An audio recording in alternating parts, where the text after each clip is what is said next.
Okay, I want to say a little bit more about money, in particular money and crises, because in the earlier chapters of Capital, Marx outlines the general possibilities within a society where everything or almost everything is commodities, which lead to crises. This isn't a fully developed theory. Marx is very explicit that he's outlining only the conditions that make crises possible, and there's a huge amount more to discuss, which Marx never completed, about how crises happen concretely, practically. But this is the foundation of it. Right. Remember I said money is not fundamentally a convenience invented for exchange. It's a division developed in the world of commodities by increasing commodity exchange, which separates money on the one hand and phones, gloves, apples on the other. Okay, if you think of it this way, to nail it down, think of a market day.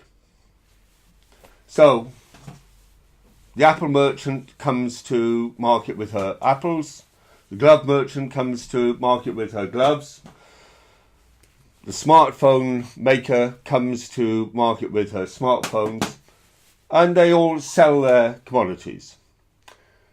Right, at the end of the day, everybody takes what they've bought back home.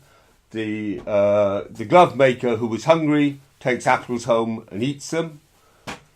And those commodities fall out of circulation. They may be used up more quickly or more slowly, but they fall out of circulation. The commodity which doesn't fall out of circulation is money. The total amount of money that goes away at the end of the day is the same at the beginning of the day. In fact, societies with widespread commodity exchange have mechanisms which ensure that the stock of money increases continually. And that very fact gives you the basis of crises, because the person who comes to market with a lot of money is under no compulsion to get rid of the money. The apple grower is under compulsion to sell her apples. You know, she's eaten all the apples she can eat. If she doesn't sell the rest, she won't be able to buy gloves, smartphones, all the other commodities. Not the case with the person who owns money. If you have a situation on market day where there may be a lot of people who want apples, they're hungry, and other goods, but they don't have the cash for it, they're poor, they can buy maybe one apple, they'd like to, but that's all they can buy.